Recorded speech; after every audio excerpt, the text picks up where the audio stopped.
Muito boa noite, sejam bem-vindos a mais uma live do projeto Gente que Brilha.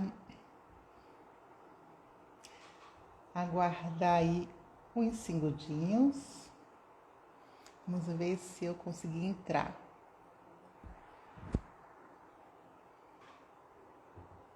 Muito boa noite, muito boa noite.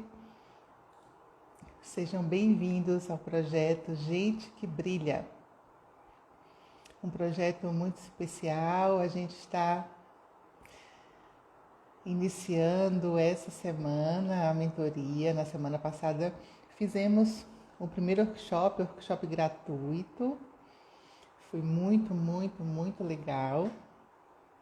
E essa semana a gente vai começar a mentoria. E quem tiver interesse, entra no link lá na bio e a gente vai entra na bio, entra no grupo de WhatsApp.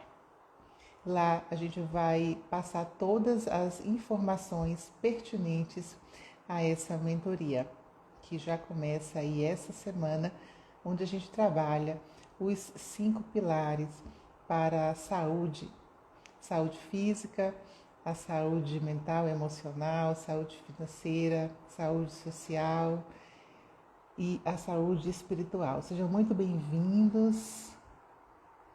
Laura, Jucimar, Dea Medeiros, sejam muito bem-vindos. Hoje a gente vai trabalhar essa questão da carreira, do trabalho, e um tema muito específico, que é a felicidade no trabalho. Vocês que estão chegando, vamos compartilhar, mandar o aviãozinho, porque é um conteúdo extremamente relevante, porque é algo novo, principalmente no mercado brasileiro. E eu estou falando aqui de Alagoinhas, hoje eu estou aqui em Alagoinhas, e para nós aqui da Bahia, muito mais importante esse tema. Para falar sobre este assunto, eu chamei a Cristiane Pereira, que me deu a honra de estar comigo. Eu já vou chamá-la. Oi, Andréa, muito boa noite, seja bem-vinda, que bom que você está aqui. Gilcimar, boa noite também. A Cristiane Pereira é patrocinadora da Felicidade pelo Trabalho, executiva de RH, Job Hunter, coach de carreira, administradora, especialista em gestão de pessoas, especialista em comportamento organizacional, especialista em gestão empresarial, coach profissional, practitioner em PNL, analista DISC e fomentadora de metodologias ágeis em GP, Lean, Creative Thinking, enfim, é uma profissional super, hiper, mega blaster plus, como eu costumo chamar, e vou chamá-la para falar sobre, finalmente, o que é felicidade no trabalho no cenário brasileiro, que é um grande desafio. Seja muito bem-vinda, Cristiane Pereira, muito boa noite. Oi, gente. Se apresente, por favor, para quem está aqui nos ouvindo, quem vai assistir a live gravada, e sempre eu deixo, gente, no Instagram e depois também subo lá para o YouTube e aí eu compartilho para um monte de gente. Muito obrigada mais uma vez por você ter aceito o meu convite. A gente se conheceu, gente, pelo LinkedIn, tá bom? Sim, sim. Olá, queridas pessoas, boa noite. É um prazer estar aqui com a doutora Ana. Sempre admirei o trabalho dela no LinkedIn, muito preocupada com pessoas, e isso gerou uma conexão muito grande comigo. Então, quando ela me convidou para conversar um pouquinho sobre esse tema, eu topei imediatamente. Ela já me apresentou, né? Mas eu vou acrescentar que eu já tenho 15 anos atuando na área de gestão de pessoas e uma das minhas maiores paixões é trabalhar para a gente mesmo. E aí, quando eu falo gestão de pessoas, não seria necessariamente mas seria gestão para pessoas. A gente estuda, faz as especializações, vê na prática que resultados corporativos são melhores com o engajamento, com patrocínio de pessoas. E ao longo da minha trajetória aí, adquiri algumas especializações na área para que eu pudesse atuar nesse sentido. No momento, eu estou consultora de recursos humanos, tocando um projeto aí lá da pirâmide de Maslow, né? Todo mundo, quando trabalha, pensa em chegar lá naquele topo. Eu não recebi o dinheiro do topo, mas eu já estou lá, já de gaiata, já escalei já esse caminho. E eu acho que é sobre isso quando a gente fala de felicidade no trabalho. Sobre a gente fazer o que gosta, independente do que a gente ganha. E a gente vai falar aqui um pouquinho, né, desse termo felicidade interna bruta, mas trazendo uma reflexão de como a felicidade no trabalho ela pode ser proporcionada pelo ambiente corporativo e trazer uma reflexão de quando também a felicidade do trabalho não é no trabalho. Às vezes é a felicidade da pessoa que interfere na felicidade do trabalho. Então, a gente vai conversar um pouquinho sobre isso. Mais uma vez, eu agradeço a doutora Ana e vou deixar a palavra para ela conduzir aí, junto com vocês. Poxa, que legal, muito obrigada. Eu já gostei, super. Assim, a primeira fala já da Cristiane foi gestora de pessoas, não, gestora para pessoas, Para né? pessoas. É sobre isso, né? Então, então, vocês já perceberam, já sentiram qual é a pegada, né? Sim. E dentro dessa perspectiva, né, eu como médica do trabalho e vários colegas, a gente estuda justamente o trabalho. A gente não é só médico, né? E quando a gente fala assim, poxa, médico do trabalho só assina ASO e tal, não, a gente estuda o trabalho como forma de produzir e conviver. E aí eu quero já fazer um contraponto para que a Cristiane aprofunde e justamente nos ensine, compartilhe esse caminho de construção de, de, de empresas que possam trabalhar a felicidade, já que a gente tem um contexto no Brasil que é triste, né? A gente é o país que é o segundo país do G20 campeão, assim, o segundo país de acidentes é, em mortalidade, né, relacionada ao trabalho. A gente é o quarto lugar do ranking mundial de acidentes de trabalho. Quando a gente fala isso, assim, anualmente, do ponto de vista do PIB, são quase 300 bilhões. Então, imagine o contexto diverso em termos de investimento, em termos de acesso, em termos de conhecimento, de compreensão, e que determina esses resultados.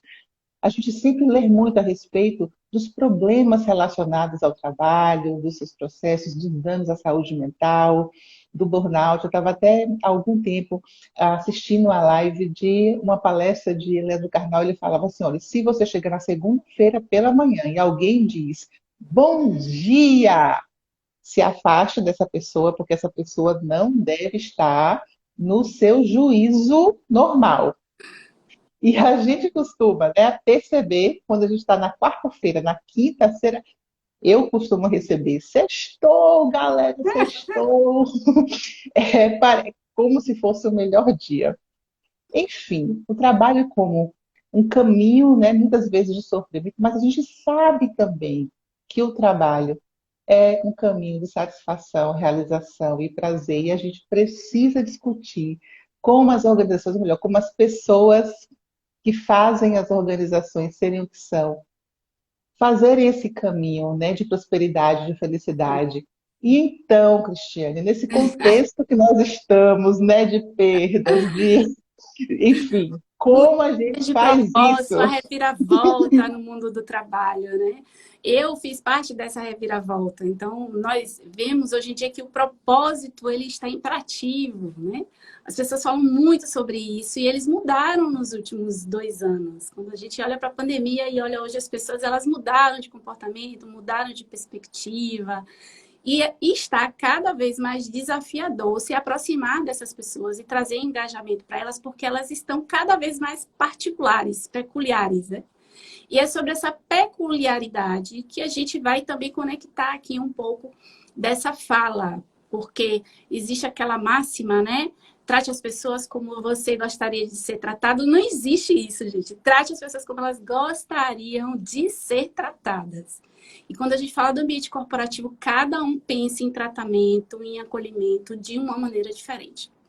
Mas o que a gente vê hoje muito no ambiente corporativo com relação à felicidade no trabalho, né? Esse estilo mais co-work, do ambiente com a sala de jogos, com os salgadinhos na mesa, com as cestinhas de fruta, com violão, com microfone, com tudo aquilo lindo, estético, maravilhoso, cadeira confortável. Mas a minha cachorrinha ficou doente e eu precisei me ausentar do trabalho, porque eu amo muito minha cachorra, é óbvio. E não fui trabalhar e mandei uma mensagem pro meu chefe dizendo: eu não vou trabalhar hoje porque eu precisei trazer minha cachorrinha na emergência porque ela estava desmaiada. Ah, mas como assim, né? Cachorro não tem atestado. Então, assim, não adianta você ter todo aquele ambiente que diz ser acolhedor e você não respeitar a dor da pessoa, não respeitar o momento da pessoa. E eu já bati em traves com relação a essas questões, e eu estou trazendo aqui um pequeno exemplo, porque eu acho que os exemplos cotidianos para o RH são ótimos para a gente refletir sobre como nós podemos pensar que o mais importante é abrir esse canal de escuta e tentar apoiar as pessoas dentro do possível, dentro dos limites possíveis, né? Porque existem também limites e existe também a justiça. Porque, às vezes, você precisa ser político, consegue tratar alguém de uma maneira um pouco mais diferente, mas, às vezes, você não pode fazer muito porque você não adotou aquilo como política institucional. Tem sempre alguém dentro da corporação de olho. Então, hoje, os principais elementos da segurança das pessoas no trabalho é a recompensa. E essa recompensa, ela vem de várias formas. Ela vem por se sentir útil, ela vem por receber um salário, ela vem por ser promovido, por várias questões, até ser notado pela sua liderança.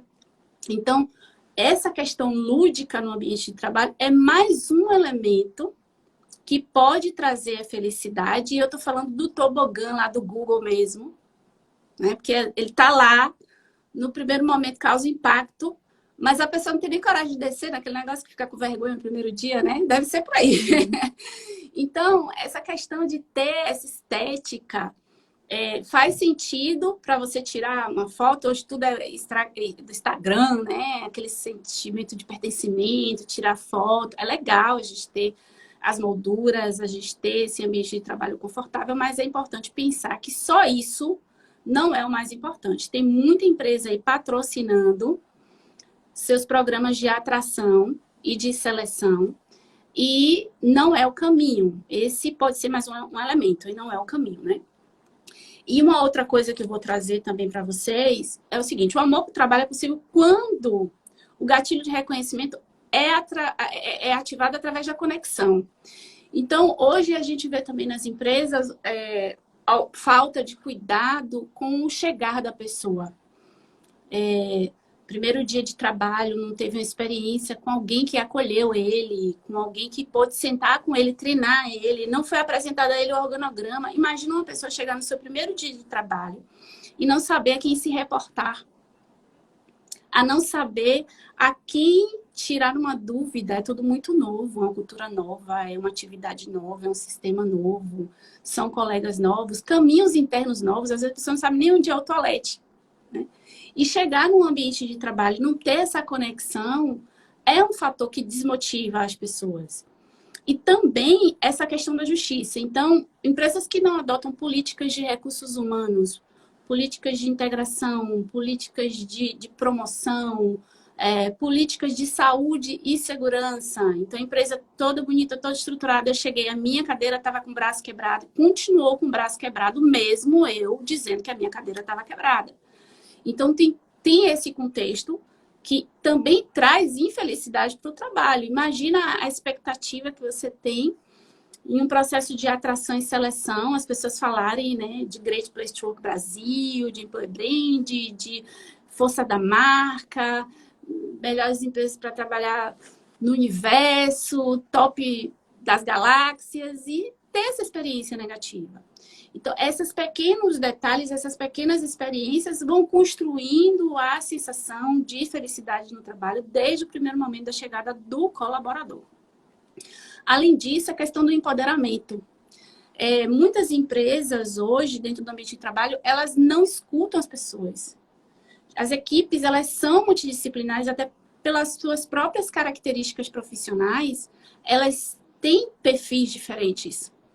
Normalmente, dentro da análise diz que as pessoas têm 2 perfis, quem complementa aquele perfil são os colegas, são as outras pessoas. Então, por isso, as ideias, quando elas precisam ser expostas por essas pessoas, elas têm os propósitos de se conectar com as lacunas das outras pessoas. E não ser ouvido dentro da empresa sobre questões operacionais e questões cotidianas também tem correlação direta com a felicidade no trabalho. Imagina você estar ali gritando sobre uma coisa que você sabe que pode melhorar com a sua expertise, ou que porque você observou um pouco melhor do que as outras pessoas, você sinalizou e não foi acolhido, não foi assistido.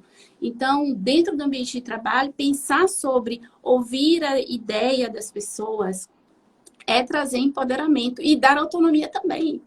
Porque o que eu vejo hoje é pessoas, líderes muito centralizadores, que têm medo de delegar suas responsabilidades, às vezes de perder seus postos, né? Suas posições de trabalho. Então, chega alguém muito inteligente, aí tem algumas estratégias de alguns de deixar a pessoa de molho, dificilmente aquela pessoa já é colocada em evidência, é patrocinada. Então, os próprios colegas com medo de perder o emprego, eu já trabalhei em lugares na área de atendimento que o colega chegou e a outra você disse, eu não vou te ensinar.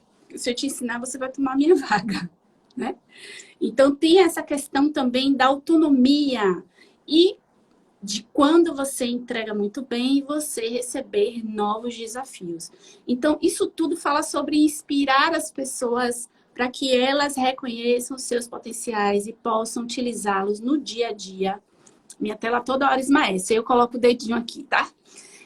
No dia a dia, é importante trazer esse desafio, trazer essa inspiração. Então, tem muito do amor pelo trabalho, do comportamento da empresa que patrocina positivamente o colaborador. E essa questão de você se sentir útil é extremamente importante. Eu trabalho com projetos de transição de carreira. A maioria das queixas é eu não estou sendo aproveitado. Eu estou subutilizado. Eu não me sinto reconhecido. Eu já cheguei no limite dos cargos que tem dentro da minha instituição. Cris, eu não quero mais trabalhar aqui porque eu não estou me sentindo mais feliz. Então, resumidamente, é isso que acontece com as pessoas. Elas vão ali esmaecendo, até o dia que chegam nos seus limites. E se não há aí uma virada, né, de desafios novos para essa pessoa, ela acaba realmente não sendo feliz no trabalho. Então, assim, o processo de transformação para uma cultura de valor deve acontecer gradativamente e, preferencialmente, começar pela educação e engajamento da liderança. Então, hoje, é comum a gente ver programas espetaculares da área de pessoas. Diretores de pessoas, coordenadores, gerentes e até pessoas que estão na área operacional, que dão insights brilhantes. E elas não conseguem implantar seus processos porque o time de liderança não comprou a ideia. E aí eu não vou longe, não. Eu vou para um simples treinamento de integração. Algumas empresas fazem a integração do colaborador antes de ele começar as atividades. Mas, dada a dinâmica de algumas, às vezes essa premissa ia acontecer nos primeiros 30 dias, no primeiro ciclo do período de experiência de 45 dias. O colaborador entra, você pede a liderança para liberar ele para o treinamento de integração. Ah, hoje não vai dar porque aqui está muito cheio. Ah, hoje não vai dar porque a loja está muito socada. Ah, hoje não vai dar. Então, assim, a gente vê isso todo o tempo. Liderança que não compra a ideia da gestão de pessoas. Ah, e o que a gestão de pessoas faz para engajar essas lideranças? Eu sempre utilizei a seguinte estratégia. Todas as vezes que eu fui desenhar um processo de pessoas, eu fiz um comitê e coloquei meus líderes estratégicos para discutir comigo aquilo que eles acreditavam que era importante para o time dele. Ideia colocada, validada, não tinha quem comprasse, gente. Todo mundo comprava essa ideia. Por quê? Porque pertencer, como a gente falou lá adiante, também gera engajamento. E não é diferente com a liderança, gente. Tem que parar de tratar a liderança como se a liderança também não fosse o funcionário. Então, a liderança também precisa ser ouvida, ela precisa também ter suas ideias aproveitadas e elas precisam sentir que construíram os novos processos para que elas possam patrocinar esses processos lá na ponta com as pessoas. É difícil, é um caminho a ser perseguido, principalmente para RHs mais estratégicos. Algumas empresas fazem substituições da área de recursos humanos, traz gestores novos com essa visão estratégica, traz novo, porque às vezes quem está na casa não consegue se atualizar mesmo em novos processos, mas se depara com lideranças que já estão lá também há muito tempo.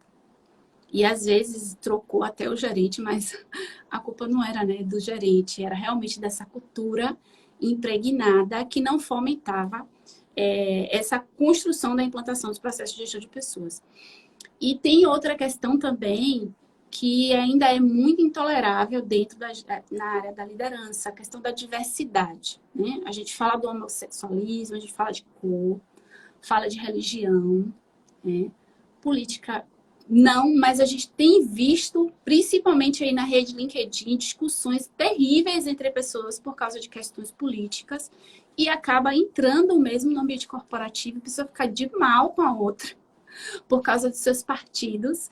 E a gente também vê lideranças não estão preparadas para suportar a diversidade que tanto a gente prega hoje. A gente vê algumas exclusões no processo de recrutamento e seleção. A gente vê, às vezes, exclusão no processo de patrocínio a uma pessoa dentro do ambiente. Então, é importante também, para pensar na felicidade do trabalho, essa justiça, ela imperar desimpregnada de qualquer tipo de preconceito ou de deficiência física. Claro que existem as limitações de uma pessoa deficiente, mas pensando na parte intelectual, ninguém deve ser tratado de maneira diferente. Então, a gente contrata competências, né? As pessoas vêm no pacote, mas o que a gente contrata é a expertise da pessoa, o saber da pessoa, o comportamento da pessoa, e isso deve ser considerado no dia a dia aí dentro do ambiente de trabalho. Ainda sobre proporcionar às pessoas uma experiência de contato que respeite sua personalidade, capaz de incentivar a vivência positiva retribuída em todas as áreas do negócio. É sobre extrair de cada um o que eles têm de melhor. Focar no que brilha. Vamos para o recrutamento e seleção. Mal feito, pessoa sem habilidade de comunicação para trabalhar na área de atendimento. Pessoa sem capacidade analítica para trabalhar na área financeira. E aí, gente, a infelicidade é certa. Porque o que vai acontecer? A pessoa não tem a habilidade e está ali sentada naquela cadeira, ela não vai dar o melhor de si, porque ela não se sente confortável com aquilo, não é a característica dela. E vai ali murchar, até causar um problema maior para si. E eu não vou nem entrar nessa questão psicológica, mas trazer um problema de natureza cotidiana mesmo. De pensar que ali ela não vai conseguir entregar o seu melhor porque não está sendo aproveitado o melhor dela. Então, a gente vê muito isso. Isso acontece também nas politicagens, nas indicações das pessoas que não têm competência para assumir a posição internamente. E aí, neste caso, como esta pessoa que está sendo promovida já sabe que está assumindo a posição de maneira política, a infelicidade recai sobre os colegas. Que tem aquele sentimento de injustiça, sobre a injustiça dentro do ambiente de trabalho. Sobre por que aquela pessoa está ali, não eu. Então, é um cuidado dentro da gestão de pessoas que a gente precisa ter. Existe muito da política primeiro, para depois dos recursos financeiros. Eu acredito muito no exemplo, eu acredito muito na força do conceito, da cultura, do comportamento cultural, primeiro, para que depois as outras ações de recompensa surjam dentro desse meio de maneira mais espontânea. Tem os programas de carreira, de cargos e salários. Algumas empresas utilizam programas de cargos e salários, outras organograma, outras têm uma tabelinha, né, para fazer seus controles internos, mas se as pessoas não souberem o que elas precisam fazer para elas mudarem de cargo, elas também não vão se sentir felizes quando receberem um não. Poucas empresas adotam um processo de recrutamento e seleção interna, mas essas precisam ter suas descrições de cargos atualizadas, Também não saber o que fazer é infelicidade no trabalho, porque há uma cobrança pelo desempenho, mas não há uma previsão do desempenho, né? Às vezes a pessoa chega na empresa, não tem uma descrição de cargo, começa a trabalhar e daqui a pouco alguém cobra você uma coisa, você não sabe, eu não sabia que eu tinha que fazer isso. Se para a pessoa que não sabe o que tem que fazer já é difícil, imagina para a pessoa que quer crescer, que não sabia o que tinha que fazer e nem sabe ainda o que tem que fazer de novo para ganhar um pouco mais de salário ou de responsabilidade. Então, dentro das estruturas de cargos e salários, é importante contemplar um método, pensar nas responsabilidades dessas pessoas, no nível de autonomia dessas pessoas, na liderança, na responsabilidade financeira que elas têm, na responsabilidade de saúde que elas têm, no risco também ocupacional que elas têm dentro da corporação. E fazer uma distribuição de remuneração pensando nesses elementos como mérito. Vemos muito a utilização do tempo de casa para determinar aí os empates, mas no fim das contas deve ser considerado, eu acredito sim, como um reconhecimento, mas às vezes tem um funcionário que chegou com 30 dias que está trabalhando melhor do que o que já tem um ano. E isso não pode ser desconsiderado. É claro que o que vai chegar mais cedo vai acabar se sentindo insatisfeito com o processo e vai querer sair daí logo, logo, porque o sentimento de justiça já vai vir logo ali para ele. Mas essa questão do plano de carreira, do sistema de recompensa, do programa de integração, né, de como essa pessoa entra, de como essa pessoa é aproveitada, dos planos de desenvolvimento institucional. Eu acredito muito que há uma corresponsabilidade sobre o desenvolvimento individual. A pessoa precisa se desenvolver e eu acredito que o colaborador precisa buscar trazer um pensamento crítico para o trabalho dele. Ele só adquire isso com o desenvolvimento intelectual, ele precisa estudar. A empresa precisa patrocinar esse momento para as atitudes internas, as estratégias corporativas, mas no fim das contas, as pessoas só têm de seus empregos o conhecimento. Então, é responsabilidade delas também patrocinar esse reconhecimento. Mas num ambiente que não tem nenhum tipo de patrocínio ao desenvolvimento da pessoa para as atividades, é complicado. Seja ele um treinamento interno, um treinamento externo, adoção de novas ferramentas de trabalho, a própria integração entre as pessoas é um desenvolvimento também, né? Conhecer quem são seus pares, quem são as pessoas que lhe lideram, é importante também dentro do ambiente corporativo. Então, quando a gente fala de felicidade, o nível de complexidade ele vai aumentando à medida que a gente vai trazendo esses elementos. Então, se sentir feliz no trabalho está muito correlacionado com todas essas questões que eu coloquei aqui. E, às vezes, você chega numa instituição pequena que está começando um negócio, né? Tem 10 colaboradores, 15 colaboradores.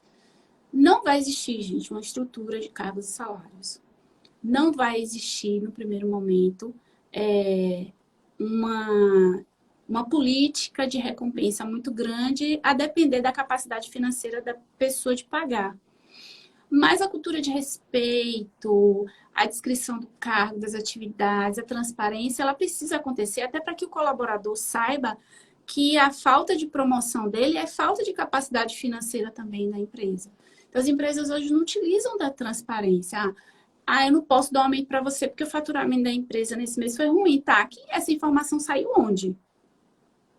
Porque eu não tenho como adivinhar que o faturamento da empresa foi ruim. Há uma reunião de alinhamento mensal com todas as áreas com os indicadores que sejam possíveis apresentar, que não sejam de natureza confidencial.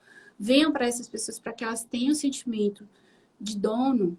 Há um discurso muito retórico, porque tem que ter olhar de dono. Gente, olha de dono, mas tem que ter dinheiro de dono também, né? A expectativa de todo mundo é essa. Todo mundo quer um pedacinho do biscoito, né? Então, a gente vê isso dentro do ambiente corporativo, no nosso cotidiano. E eu posso, sim, resumir que hoje a felicidade no trabalho, ela não está apenas relacionado com as questões materiais e emocionais. Ela está relacionada com a segurança. O quanto o colaborador se sente parte daquele ambiente, ele se sente seguro emocionalmente. Que ele pode falar e ele não vai ser retaliado. É claro que ele não pode xingar, né? Ele não pode falar qualquer coisa. Mas que ele pode falar, que ele vai ser ouvido, que ele vai ser respeitado, que há um senso de justiça na tomada de decisão, que há exemplo por parte da liderança para que ele se sinta acolhido, que os conhecimentos que ele traz são aproveitados, são legitimados. Então, o ambiente seguro é o que responde sobre a felicidade no trabalho, doutora Ana. Então, eu não consigo enxergar a felicidade no trabalho sem a tranquilidade de ir trabalhar. E o que é a tranquilidade de ir trabalhar? Existe a ansiedade de você ter a tarefa, ter o desafio, mas sobre estar ali despreocupado, porque mesmo que você cometa um erro de cunho, é claro, idôneo, né? Que seja um erro não intencional, que você vai ser ouvido, que você vai ser respeitado, e isso vai gerar uma oportunidade de aprendizado para você. Então, o conceito de felicidade no trabalho hoje permeia muito sobre essas questões mais políticas, né? E eu não sei se a senhora queria acrescentar alguma coisa nesse sentido. Eu acho que tem muita fala aí, né? Isso, Psicológica. não, acho que você acabou fazendo, né? Você acabou abarcando todos os pilares, né? Da- desse- Justamente os pilares sociais do trabalho, né? Da convivência, das relações interpessoais, que são determinantes para a construção de um trabalho saudável, seguro, que traga realização, que traga pertencimento, esse eixo da segurança psicológica, como ele é essencial, né, para a gente se posicionar, para a gente, de fato, falar de uma forma tranquila sobre o que a gente pensa, a gente discutir fatos, a gente discutir projetos, não a gente pontuar, né, a respeito de defeitos ou questões pessoais. E para isso a gente precisa se conhecer, a gente precisa estar seguro de quem a gente precisa trabalhar, né, o nosso autoconhecimento, a gente precisa amadurecer como pessoa. Tem um comentário da Andréa Duarte, né, o acolhimento faz toda a diferença, a respeito da Sim. tua fala. A Diandra Torres colocou perfeita colocação, que já vivenciou isso, tanto de uma forma positiva quanto de forma negativa também. Teve também aqui outros no chat, outro comentário, deixa eu aqui ver, né? Do Top, Cris Top, do Gilmar. Pena. Essa aí é um. Então, uma das perguntas, inclusive, que me fizeram no grupo de WhatsApp, poxa, eu tenho vontade de construir uma empresa, como é que eu faço? Mesmo que eu não vá, né, fazer todo o desenho do plano de negócio, mas você que porventura queira ser um empreendedor ou deseje ser um líder, olha, né, se você está aqui nessa live, observa todos esses detalhes, como são importantes na construção, independente da quantidade de profissionais que estejam ao seu redor, né? São vários os detalhes que passam pela relação interpessoal, pela construção desse ambiente que tem competição, mas que tem colaboração. E aí, uma outra questão que a gente também tem, o trabalho enquanto autônomo, que eu não estou no mundo corporativo. De repente eu vou chegar, Cristiana, eu não quero trabalhar mais, né? Bater no meu ponto, eu quero empreender, eu quero ser dono do meu Eu negócio, mas fiz isso. isso, mas eu estou morrendo de medo, como é existe felicidade nisso? Como é que eu vou conseguir? Como é esse conceito se É, encaixa para os empreendedores que a gente tá. tem aqui profissionais nesse, né? Nesse Conta aí a tua sentido, né? história. Tá. Então, hoje a gente fala muito de segurança, né? Segurança, segurança. Quando você quer empreender, existe a segurança financeira, que é um balizador muito importante do processo. Primeiro que você precisa de investimento, nem que seja pequeno, para você conseguir se estruturar ali um empreendedor. Mas a felicidade, ela, nesse caso do empreendedorismo, ela está muito associada no nível de confiança que você tem. Então, eu trabalhei 15 anos na área de gestão de pessoas e desde o ano de 2018 eu venho namorando ser empreendedora. E aí eu fiz uma análise e um teste. Falei, tá, vamos testar aí esse conhecimento da área de gestão de pessoas para saber se realmente eu conheço da área de gestão de pessoas. Foi quando eu comecei a escrever no LinkedIn um pouco mais de conteúdo. E gerou um engajamento muito grande. Isso trouxe uma legitimidade para mim. E é óbvio que uma felicidade para mim, como resposta do nível de confiança que eu tinha acerca daquilo que eu queria empreender. Daquilo que eu queria fazer. Então, quando a gente pensa em felicidade, e aí pensando em empreender, para tomar a decisão de empreender, a gente precisa pensar sobre o quanto a gente está tranquilo com nós mesmos para tomar aquele passo. Então, eu estou fazendo um projeto, fiz um projeto de transição de emprego de uma pessoa que, né, deseja empreender também. E a primeira coisa que eu fiz com ele foi a roda da vida. Falei, vamos olhar aqui como é que tá as outras áreas da sua vida, porque tomar a decisão de sair do emprego com outras áreas sensivelmente prejudicadas não vai dar match aí nessa tomada de decisão. E a gente olhou todas as áreas da vida da pessoa, tava tudo bem. Era o emprego mesmo dele que não estava trazendo para ele a felicidade que ele queria. E ele entendia, assim como eu, que as competências dele estavam sólidas o suficientes para que ele pudesse aí tocar esse projeto sozinho, sem titubear. Tem os riscos, e o maior risco é o risco da estabilidade financeira, que você acaba meio que perdendo nesse primeiro momento.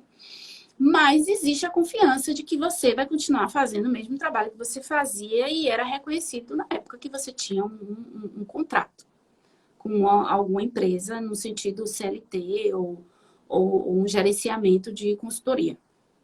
Então, a primeira coisa que precisa pensar é justamente nesse aspecto. Eu confio em mim, eu acredito que eu estou competente para executar essa atividade.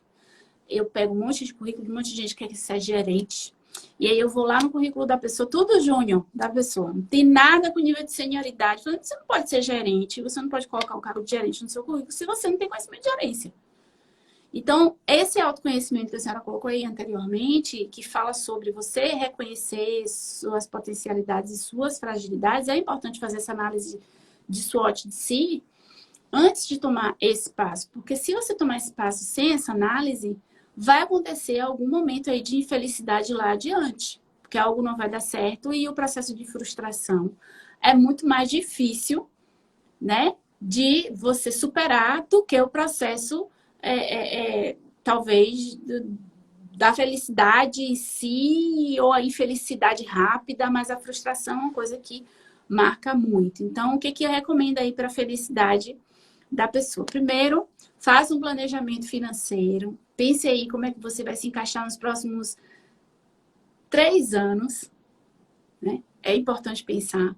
Poxa, daqui a 3 anos, se eu empreender sozinho, eu vou conseguir me sustentar?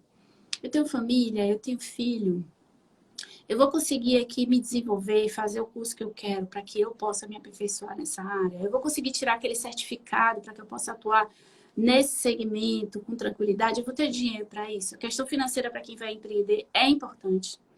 Depois, a confiança também. E, por último, o sentimento de prazer em dar os passos no processo empreendedor. Eu sinto prazer todos os dias quando eu faço uma coisa nova, quando eu recebo um feedback positivo do cliente e que eu sei que eu estou agregando naquilo que melhor eu sei fazer, seja aqui em apenas uma pessoa.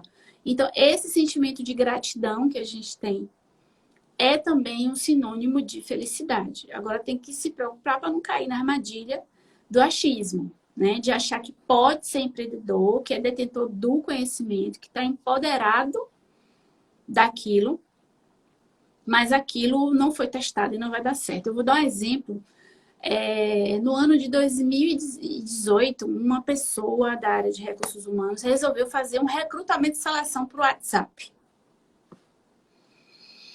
E aí era para se candidatar pelo WhatsApp, mandar a resposta da dinâmica de grupo pelo WhatsApp. Gente, o inferno. Porque a pessoa colocou que era uma vaga boa e tal.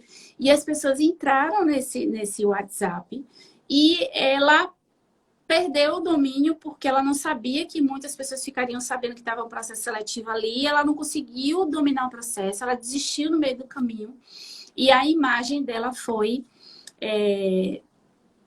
substancialmente depreciada como consultora de recursos humanos porque ela fez um negócio desorganizado. Então, tem que realmente tomar cuidado no que você for fazer, independente que seja da área de pessoas, para que você possa fazer com coerência, com método, com benchmarking de mercado, que seja criativo, que tenha uma ideia nova, mas que teste a ideia para saber se essa ideia realmente vai dar certo, para depois não cair na armadilha aí do processo novamente de frustração e pior ainda, de risco de imagem. E a felicidade está sobre isso. Eu estou super feliz, viu, com o que eu estou fazendo, mas não ganhei dinheiro ainda não. Mas você deu uma dica essencial para quem está planejando empreender, sair de de um vínculo, né, Sim, sim, CLT sim, e percorrer dentro desse caminho do empreendedorismo, do ser autônomo, 3 anos pelo menos de um planejamento financeiro. Então, para quem está nos assistindo, para quem me mandou no WhatsApp, no grupo do sim, WhatsApp, esta pergunta, para quem está pensando no plano de ação, sim, aqui está um exemplo vivo de alguém que viveu muitos anos no mundo corporativo, mas que já sonhava em fazer e dar esse salto e está literalmente vivendo esse processo agora, sim, né? De ser dona do seu próprio, seus próprios pés, né? De viver isso. Eu tenho dentro da minha casa, eu tenho meu pai que sempre foi autônomo, sempre foi empresário, eu tenho minha mãe que sempre foi funcionária pública. Eu tenho os dois modelos aqui, né? E um fica, seja funcionário, outro fica, não, seja. E você fica, eu fico dos dois lados. Mas isso é muito importante. Lena Salomão está colocando parabéns pela conquista. Tem outro comentário falando que você é uma pessoa surpreendente, maravilhosa. Mas o mais importante, gente, é essa dica do planejamento e de que a gente pode e deve buscar o prazer e a felicidade, seja em qual dos dois papéis que a gente queira estar, né? E viver. É sim. possível É. a partir principalmente do autoconhecimento e da segurança psicológica, né? Que acho que é uma Uhum. das E tem isso é empresa que não vai essencial. proporcionar isso, não, tá? E aí a pessoa tem que ir embora mesmo. Não adianta ficar tentando ali resgatar o que não vai rolar, não tem estrutura financeira, não tem estrutura processual. É importante também notar quando não se cabe mais. Acho que só estava faltando você falar isso Eu deixei para o final mesmo, para porque fechar com chave de ouro. não cabe mais, não adianta uma Coca-Cola de 2,5 litros não aquece. A gente tem que saber quando não dá mais. Tem que saber quando não dá mais. É. Enfim, gente, eu acho que foi muito, assim, foi muito massa essa live, porque na verdade, enfim, felicidade não é nada utópico, não é, a gente precisa desmistificar esse conceito, né? Quando a gente fala de felicidade no trabalho, algo muito fantasioso, nada muito inocente, nada muito subjetivo, nada muito não palpável. Sim, Algo, então, Cristiane trouxe o dia a dia, o que é concreto, né? O que é acolhimento, o que é respeito pelo outro, sim. relações interpessoais, a gente se colocar no lugar, né? Enfim, é humano o tempo todo. Eu quero muito, hiper, mega agradecer. Você que está chegando agora no final, a live vai ficar salva, assista, depois compartilhe, pegue as dicas. Eu vou passar agora a palavra para a Cristiane falar aí, encerrar a nossa live. Enfim, eu só tenho a agradecer imensamente. Perfeito, gente. Mais uma vez, obrigada, doutora Ana. Falar de pessoas é sempre um prazer. E mais importante, gente, é lembrar que ninguém é perfeito, né? Somos essências diferentes. Aí, quem é líder é um desafio conseguir compreender o outro, atender a expectativa do outro e atender a sua própria expectativa. Mas o mais importante nesse momento, pensando na felicidade, é o reconhecimento do que você tem de melhor e das oportunidades de aprendizado que você também precisa ter. Então, existe o que a empresa pode proporcionar e existe o que você também pode se conectar. Existem muitas pessoas com crenças limitantes, com a defasagem de pensamento, mente fechada. Precisa desmistificar um pouco disso, abrir um pouco mais para o novo, respeitar as outras essências para tentar conviver bem e trabalhar aquilo que realmente não está perfeito ou não está contento. Eu penso que mudar é difícil, mas se adaptar é possível. Então, como num casamento, né, as pessoas têm suas diferenças, mas para conviver é preciso abrir mão. E às vezes se adaptar é abrir mão de uma coisa que não está fazendo sentido, não está trazendo retorno. E fica aqui a possibilidade de que todo mundo é capaz de se realizar profissionalmente. Não deixem de perseguir os sonhos de vocês. Não há vitória sem luta e ninguém ganha na loteria sem apostar. Então, não deixe de perseguir os sonhos de vocês, os projetos pessoais de vocês. E para quem estudou muito, porque geralmente quem busca essa felicidade no trabalho é aquela pessoa que ralou pra caramba, sabe? Veio ali daquele meio de dificuldade para conseguir estudar, para conseguir ser visto, ser notado. Não desiste. Vai mais adiante, uma hora o carro pega a quinta marcha e quando você vê, você já vai estar voando. Só tem que tomar cuidado para não receber uma multa. E é sobre isso, gente. Obrigada. Um beijo. Muito obrigada, gente. Foi maravilhoso, foi suave, foi leve, foi prazeroso como o trabalho, como a live, como esse conteúdo precisava ser. Então, só resta me despedir e agradecer. Parabéns, muitos comentários agradecendo, e enfim. Beijo. Tchau, gente. Tchau. Beijos. Tchau.